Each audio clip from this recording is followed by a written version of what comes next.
नमस्कार, बहुत बहुत स्वागत है आप सभी का एक बार फिर से आपके अपने YouTube चैनल पर। आज की बड़ी खबरें लेकर आए हैं, जहां पर big breaking news, strong room में क्या हुई है धांधली। जी हां, 45 मिनट आखिर बंद रहे कैमरे, विपक्ष हमलावर। पूरी खबर जानेंगे।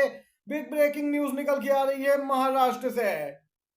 तो वहीं जानेंगे राहुल गांधी अब रायबरेली पहुंचने वाले हैं।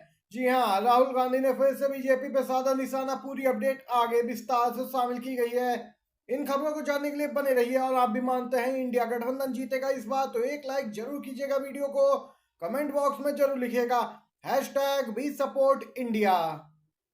इस समय की बिग ब्रेकिंग न्यूज, एनसीपी नेता सुप्रिया सूले का बड़ा दावा, चुनाव आयोग और बीजेपी मिले। स्ट्रॉन्ग रूम का सीसीटीवी कैमरा यहां 45 मिनट बंद रहे। आखिर क्यों हुए कैमरे बंद, चुनाव आयोग जवाब दे। एनसीपी नेता सुप्रिया सूले का बड़ा बयान।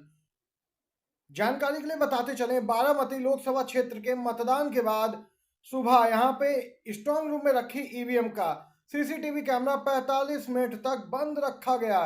जहां इलेक्ट्रॉनिक मशीन जैसी बेहद महत्वपूर्ण चीज रखी हुई, आखिर वहां के कैमरे बंद होना यहाँ पे सीधे सीधे संदेह उत्पन्न करता है। इसके साथ ही यह एक बड़ी ढिलाई है। जब चुनाव प्रतिनिधियों ने संबंधित अधिकारियों और प्रशासन से संपर्क किया तो कोई उन्हें संतोषजनक जवाब नहीं मिला। इसके अलावा उक्त स्थान पर टेक्नीशियन भी उपलब्ध नहीं। यहाँ पे देख सकते हैं इलेक्ट्रॉनिक मशीन में बड़ी धांधली करने की तैयारी की गई और इसीलिए 45 मिनट तक सीसीटीवी कैमरे बारामती लोकसभा क्षेत्र में स्ट्रॉन्ग रूम में बंद पाए गए। साथ ही चौथे चरण का मतदान संपन्न हुआ। जी हां, उत्तर प्रदेश की 13 सीटों पर भी वोटिंग हुई। इसी बीच यहाँ पे बड़ी धांधली के आरोपी आए। कन्नौज में भी बीजेपी के कार्यकर्ताओं ने बूथ कैप्चरिंग जैसे काम किए। वहीं अखिलेश यादव खुद बूथ पे पहुंचे और कहा, कहां छिप गए बीजेपी के गुंडे, लो मैं आ गया। बूथ पर मतदान प्रभावित करने की शिकायत पे अखिलेश यादव उस बूथ पे खुद पहुंच गए। वहां पर मौजूद पुलिस कर्मियों ने उन्हें स्थिति बताई। कन्नौज लोकसभा सीट पे उम्मीदवार अखिलेश यादव बूथों के निरीक्षण पर निकले थे। इसके साथ ही ताजा अपडेट निकल के आई थी, जहां पर बताते चले लखीमपुर खीरी में बड़ी धांधली देखने को मिली है। यहां पे मतदाताओं ने आरोप लगाया कि बटन साइकिल का दबाया, लेकिन पर्ची कमल के फूल की निकली, जिसके बाद काफी हंगामा देखने को मिला। यहां पर ये ताजा अपडेट निकल के आई। दूसरी खबर जानते हैं, जहां पर बीजेपी कांग्रेस से रही है पिछड़, लोग राहुल गांधी को सुनना अब कर रहे हैं पसंद।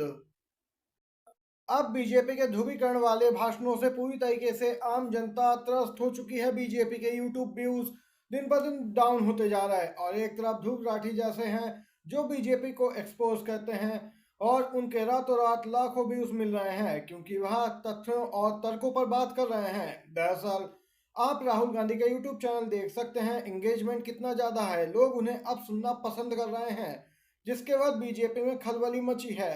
वहीं इसी के साथ अगली बड़ी खबर बताते चलें, 1 जुलाई 2024 को जब गरीब परिवार की महिलाएं आपके बैंक अकाउंट चेक करेंगी तो उसमें 8,500 रुपए आ चुके होंगे। जी हां, इंडिया गठबंधन की सरकार में ऐसा हर महीने की पहली तारीख पे होगा। ये राहुल गांधी ने कहा कि एक वोट आपको यहाँ पर इन विषम परिस्थितियों से बाहर निकालेगा। राहुल गांधी वहीं बीजेपी पे लगातार हमलावर हैं। बोले नरेंद्र मोदी पहले यहाँ पर 400 पार की बात कर रहे थे, अब ये 150 पार भी नहीं हो रहे हैं। आप ये बात लिख लीजिए, 4 जून को नरेंद्र मोदी इस देश के प्रधानमंत्री नहीं बनेंगे। ये यहाँ पे राहुल गांधी रायबरेली उत्तर प्रदेश में गरजे हैं। राहुल गांधी बोले, रायबरेली मेरी दो माताओं की कर्म भूमि है, इसलिए मैं यहाँ से चुनाव लड़ने आया हूँ। कांग्रेस नेता राहुल गांधी रायबरेली दौरे पे पहुंच चुके हैं, जनसभा को संबोधित किया। उन्होंने कहा कि रायबरेली इंदिरा गांधी और सोनिया गांधी मेरी दोनों माताओं की कर्म भूमि है, इसलिए मैं इस सीट से चुनावी मैदान में हूं। आपको बताते चले, अखिलेश यादव भी रायबरेली में राहुल गांधी के साथ एक रोड शो और एक रैली को संबोधित करेंगे 17 मई को। इसकी तैयारियां पूरी हो गई हैं।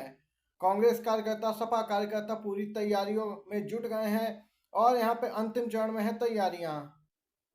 वहीं इस समय ताजा अपडेट आ रही है, केजरीवाल की तरह सोरेन को भी मिले जमानत, सुप्रीम कोर्ट का ईडी को नोटिस।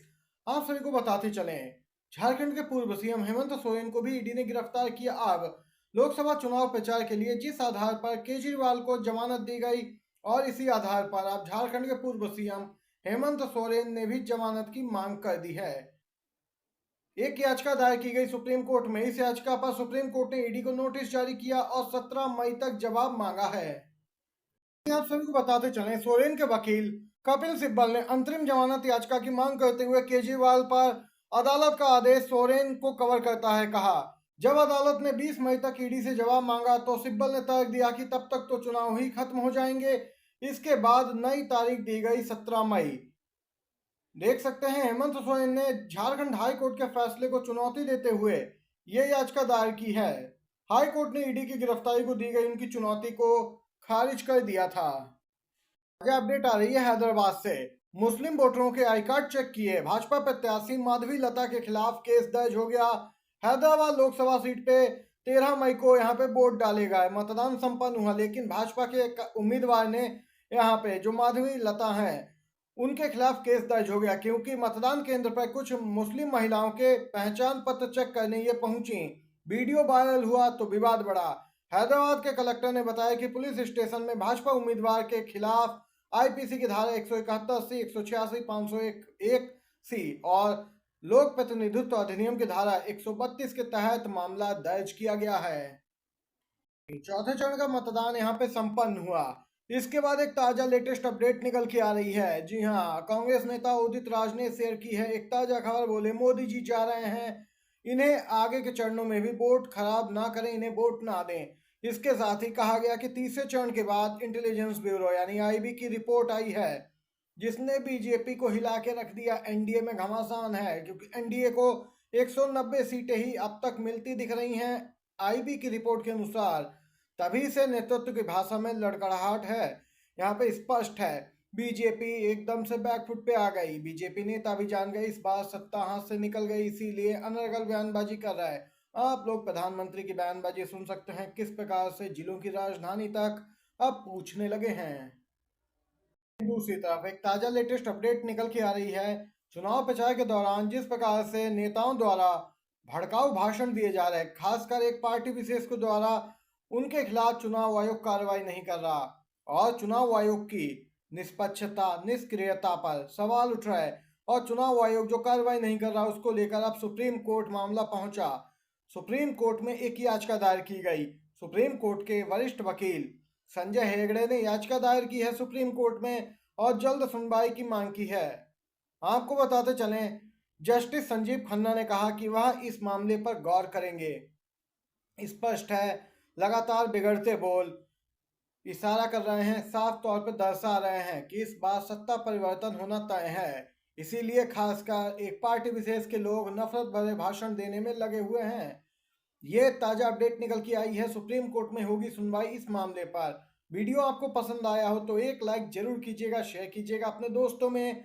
आप सभी का धन्यवाद।